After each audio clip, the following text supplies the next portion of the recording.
Content ক্রিয়েটারের সবচেয়ে বেশি খারাপ লাগে হলো যে আপনার কন্টেন্টটা যদি ডিলিট হয়ে যায় বা যদি মিস হয়ে যায়। তিনজন উঠছে উইদাউট হেলমেট আর হঠাৎ করে মাঝখানে থামায় দিছে।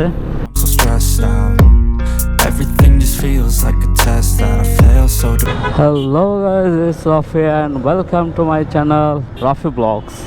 So guys, আজকে যাচ্ছি মূলত আমি একটু বসুন্ধরাতে আমার আইফোনটা নিয়ে। সাডেনলি একটা সমস্যার কারণে আমার আইফোনে ঝামেলা করতেছে, তো সেটার জন্যই এখন যাব আজকে বসুন্ধরা। বাট মেইন টপিক সেটা না যে আমার সফটওয়্যারে ঝামেলা করতেছে। মেইন ঝামেলাটা হলো এটা, আই এম অ্যাফ্রেড যে আমার কিছু ভিডিও ফুটেজ, কিছু পিকচার এগুলো সব ডিলিট হয়ে যেতে পারে। সো এইটা নিয়ে বেশি ভয় পাচ্ছি। বাকিটা হোপফুল যে যদি ভিডিওগুলো ডিলিট না হয় তাহলে হয়তো একটা ব্লগ হয়ে যেত।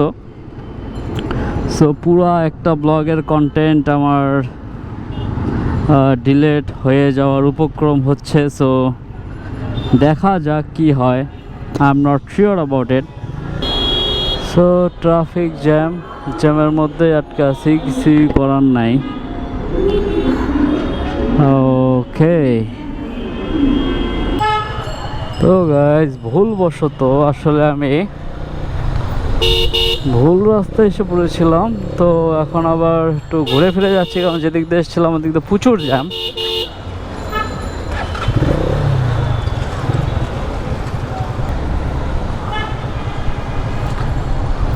তো কিছুই করবার নাই, তারপর আমি আবার একটু ঘুরে যাচ্ছি। আমি ফ্লাইওভার দিয়ে গেলে হয়তো বা জ্যাম পেতাম না।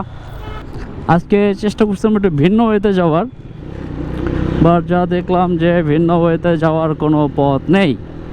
যাই হোক, সে মৌচাকের উপরে যে ফ্লাইওভারটা রাজারবাগ থেকে শুরু হয় ওই ফ্লাইওভারে আছি আমি এখন।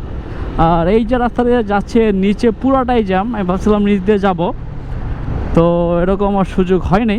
যাই হোক, এখন উপরে দিয়ে যাচ্ছি। আর একটা কথা গাই, যেটা বাস্তবতা আমি ফিল করলাম যে একটা কন্টেন্ট ক্রিয়েটারের সবচেয়ে বেশি খারাপ লাগে হলো যে আপনার কন্টেন্টটা যদি ডিলিট হয়ে যায় বা যদি মিস হয়ে যায় সামহাউ, তো এটা একটা খারাপ লাগে। আর অনেকে দেখি হ্যাক করে, ফেসবুক হ্যাক করে ভিডিও ডিলিট করে দেয়, ইউটিউব হ্যাক করে ডিলিট করে দেয়। সো তাদের যে কষ্টটা কীরকম লাগে এটা আমি ফিল করতে পারতেছি এখন। যাই হোক, এইসব যারা করে কেন করে আই ডোন্ট নো, বাট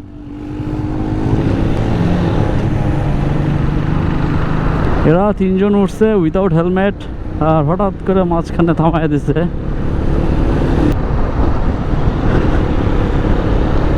এদের পিছে পিছে থাকলেও ঝামেলা, সামনে থাকলেও ঝামেলা, সব দিকেই ঝামেলা। কারণ এরা কিনা সামনে থাকলে পিছন দিক দিয়ে লাগাই দিতে পারে, আর পিছনে থাকলে সামনের দিক দিয়ে লাগাই দিতে পারে। কারণ স্লো হঠাৎ করে ফ্লাইওভারের মাঝখানে স্লো করা গাড়ি হঠাৎ করে, তাও আবার খুবই একটা প্যারাদায়ক কাজ। যাই হোক, আর এই তো খুব জলদি এসে পড়লাম।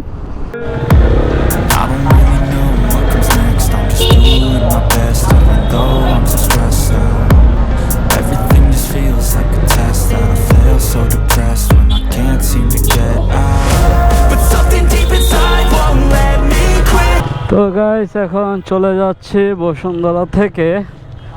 আর মোবাইল তো ঠিক হয়েছে, বাট আমার কোনো ফাইলই এখন নাই, সব ফাঁকা হয়ে গেছে যত কন্টেন্ট ছিল। সো আমার একটা ব্লগের কন্টেন্ট পুরোই delete. So bad experience. IPhone নিয়ে এক্সপেরিমেন্ট করতে গেলাম, নিজেই এক্সপেরিমেন্টের ভিতর পড়ে গেলাম। কি আর করার, জ্যাম মতো আমি এখন পাচ্ছি না, এটা ভালোই লাগতেছে। আর আজকে পহেলা বৈশাখে অনুযায়ী আজকে বেশি মানুষ বের হয় না, কারণ রোজা রমজানের দিন যারা রোজা রাখছে তারা আসলে যে আগের মতো সারাদিন রাত এরকম ঘুরতে পারে নাই, তো সেই জন্য মানুষ তুলনামূলক কম। রোজা রমজানের দিনে পহেলা বৈশাখ আমি তো বের হই নাই, আমি সবসময় আগে বের হতাম টুকটাক, বাট আজকে আমিও বের হই নাই, কাজের প্রয়োজনে বের হলাম। এছাড়া ঘুরতে তো প্রশ্নই আসে না।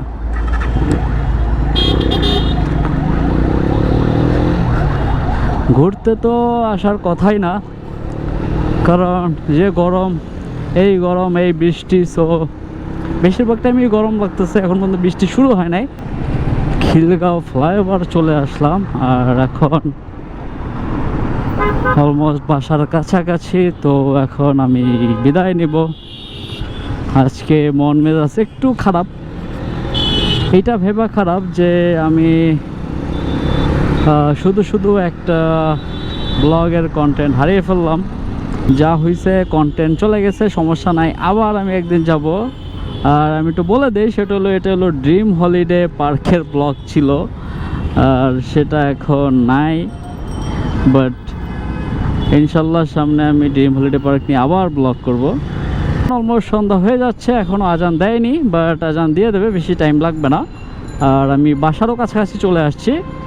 এখন আমি চলে যাচ্ছি, আপনাদের থেকে বিদায় নিয়ে দেখা হবে নেক্সট ব্লগে।